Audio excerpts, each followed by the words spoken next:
आज मैं आपको वास्तु शास्त्र की जानकारी दूंगा। बहुत सारे लोगों के मैसेज आए हैं कि गुरुजी ये बताइए, पीपल के पेड़ का खौफ क्यों? पीपल के पेड़ के कारण तबाही क्यों होती है? पीपल का जो पेड़ है वो घर को बर्बाद कैसे कर देता है? क्या है इसका आध्यात्मिक परावैज्ञानिक रहस्य? आज इसकी जानकारी दूंगा। बहुत सारे लोग जानना चाहते हैं, क्या पीपल के पेड़ पे भूत प्रेत होते हैं? क्या देवता वास करते हैं?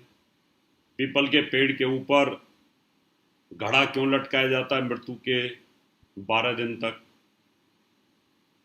और अगर घर में पीपल का पेड़ हो तो क्या विनाशकारी होता है?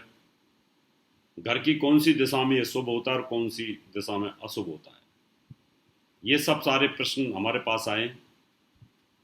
घर हो, फ्लैट हो, फैक्ट्री हो, आपका हॉस्पिटल हो, कोई बिजनेस सेंटर हो, किसी पर भी इसके दुष्परिणाम हो सकते हैं। आज यही जानकारी मैं आपको दूंगा, परत दर परत एक एक चीज की जानकारी दूंगा। पीपल के पेड़ का खौफ क्यों? पहला प्रश्न, खौफ इसलिए होता है कि पीपल का जो पेड़ है ये राउंड द क्लॉक ऑक्सीजन देता है और रात में तो और ज़्यादा देता है। उसका कारण ये होता है कि यही एक ऐसा पेड़ है कि जो नेचर में बहुत बेशर्मी के साथ पैदा हो जाता है। इसमें वायु तत्व ज़्यादा होने के कारण आपने देखा है कहीं पर भी दीवार में खड़ा हो जाता है, ये हवा से पानी ले लेता है। आपने देखा होगा सूखे पलस्तर के अंदर ये खड़ा हो जाता है, जहां जरा सा पानी मिलेगा वहां खड़ा हो जाता है।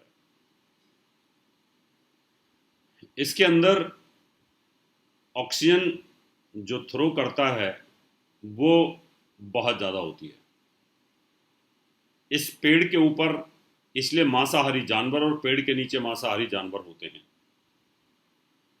जो पक्षी होते हैं मांसाहारी वो भी इस पेड़ पर रहते हैं, जैसे कि बाज है, गिद्ध है, कौवे हैं।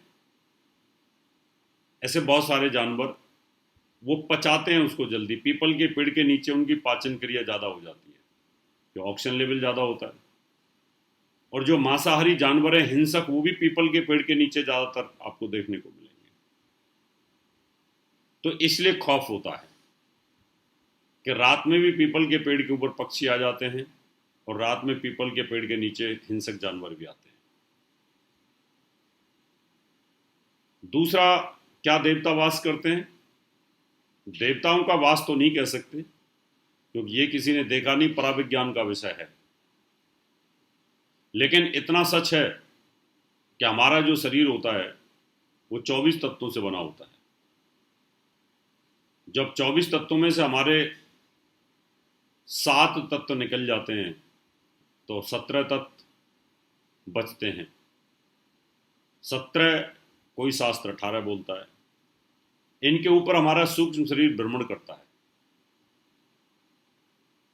और ऑक्सीजन ज़्यादा लेवल होने के कारण जो सूक्ष्म आत्माएं होती हैं, जिसमें भूत, प्रेत या सूक्ष्म रूप की आत्माएं, वो अकस्मात दुर्घटना का शिकार हुई, वो सब पीपल के वृक्ष पर वास करते हैं ऑक्सीजन लेवल ज़्यादा होने के कारण, क्योंकि उनको मात्रा चाहिए होती है, बड़ा पेड़ होता है। इसलिए इसका खौफ होता है। इसलिए इसमें से रात में अजीब अजीब आवाज़ें भी आती हैं। शुरुआत करता हूँ कि वो कौन सी दिशा है ये सबसे ज़्यादा जिसमें खराब होता है, वो होती है पूरब दिशा। पूरब दिशा से सूर्य की रोशनी आती है, जैसा मेडिकल साइंस बोलती है, बहुत ही एंटीबायोटिक होती हैं, विटामिन डी को हमारे शरीर के अंदर इनपुट करती हैं, आँखों को भी रोशनी को बढ़ाती हैं, बहुत सारी विटामिन शरीर में सबको जनरेट करके प्रोड्यूस करती हैं कहीं ना कहीं। घर में सूर्य की किरण आनी चाहिए, बॉडी को सूर्य की किरण मिलनी चाहिए, क्योंकि रात का जो पॉल्यूशन घर में होता है सूर्य की किरण से साफ हो जाता है। लेकिन अगर आपके पूरब दिशा में जिधर से सूर्योदय हो रहा है उधर ही पीपल का पेड़ है, तो पूरी की पूरी आपकी सूर्य की किरणों को वो अवशोषित कर लेता है, वो अपने अंदर खींच लेता है, फिर रात को उनको छोड़ता है। तो आपके जो मकान हैं और आपके जो उसमें रहने वाले प्राणी हैं उनके ऊपर सूर्य की किरण नहीं जाती और छाया भेद आ जाता है। और छाया भेद का मतलब होता है कि बड़े पेड़ की छाया में छोटा पेड़ कभी बड़ा नहीं होता। जिस मकान पे छाया भेद लग जाएगा, और वो भी पीपल या बट वृक्ष का छाया भेद लगे, तो धीरे धीरे वो घर तबाह होना शुरू हो जाता है, उसकी उन्नति खत्म हो जाती है, उसकी प्रोग्रेस खत्म हो जाती है, उसका बिजनेस खत्म हो जाता है, उसमें अचानक मृत्यु होना शुरू हो जाती है, बीमारियां रहना शुरू हो जाती हैं। ऐसे मैंने सैकड़ों मकान, फैक्ट्री, ऑफिसेज देखे जहाँ पर पूरब दिशा में जिनका पीपल का पेड़ होता है, वो लोग कभी भी उन्नत नहीं होते। वो पूरे वर्ल्ड के अंदर है, ये यहाँ नहीं है हिंदुस्तान में कि वास्तु लागू होता हो, पूरे वर्ल्ड के अंदर ये प्रॉब्लम, चाहे गल्फ कंट्रीज हो, चाहे मुसलमान कंट्रीज हो, चाहे ईसाई कंट्रीज हो, जो इसको मानते नहीं हो, उनके यहाँ पर भी ये प्रॉब्लम्स होती है। जाकर के आप देखें, चाहे वो जापान हो, चाहे चाइना हो, चाहे रसिया हो। इसलिए अगर आपके घर की पूर्व दिशा में पीपल का पेड़ है तो उस घर में कभी नहीं रहना चाहिए। उसमें जवान बच्चों की मृत्यु होना, अकस्मात हार्ट की प्रॉब्लम आ जाना, बीमारियां बने रहना, बीमार पूरे परिवार बीमार रहना, धन अकारण सब समाप्त हो जाना, बिजनेस आपका समाप्त हो जाना, और धीरे धीरे वो प्रॉपर्टी किसी और की हो जाती है। जब वो कोई और लेता है तो वो भी बर्बाद होना शुरू हो जाता है, वो किसी को बेच देता है, वो भी बर्बाद होना शुरू हो जाता है। यानी बर्बादी का सिलसिला कभी रुकता ही नहीं उस मकान के अंदर। 5-5 बार फैक्ट्रियां बिक चुकी हैं ऐसी, लेकिन जब मैं गया तो मैंने कहा भाई इसको कटवा दो, लेकिन पीपल के पेड़ के काटने का भी श्राप लगता है, ऐसा माना जाता है। हमने कहा काट दोगे तो ठीक है, नहीं तो बेच दो। उन्होंने भी बेच दिया, लेकिन आप देखिए जिसने ली उसमें 5 मजदूरों की मृत्यु हो गई, मेरे सामने प्रूफ है। ऐसे सैकड़ों मैंने कोठियां देखी, पार्क के सामने पीपल का पेड़ आ गया, बड़ा पार्क है और उसकी छाया पड़ती है, उस घर में जवान बच्चे की मृत्यु हो गई। मैंने ये सब टीवी के ऊपर बताए हैं, आस्था टीवी पर हमारा प्रोग्राम चलता रहा है पिछले 20 साल से। अभी मैं आपको ये जानकारी दे रहा हूँ, अगर आपके फ्लैट उसके पूर्व दिशा में छाया आती है, आपका फैक्ट्री है, घर है, ऑफिस है, बिजनेस सेंटर है, कुछ भी है, तो ये हानिकारक है। या तो उसको हटा देना चाहिए।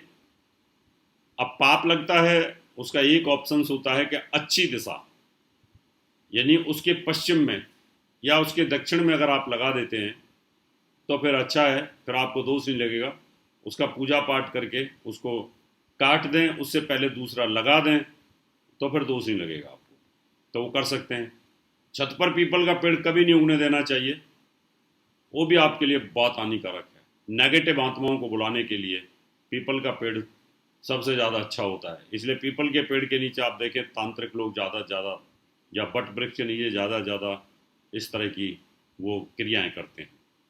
तो मित्रों, ये था वास्तु का ये एक एपिसोड कि पीपल के वृक्ष जहाँ पर भी हैं, आपकी पूरब दिशा में हैं, तो उस घर में बिल्कुल ना रहें, उस घर को छोड़ दें, या उसका निवारण कराएं, या उसकी वास्तु विजिट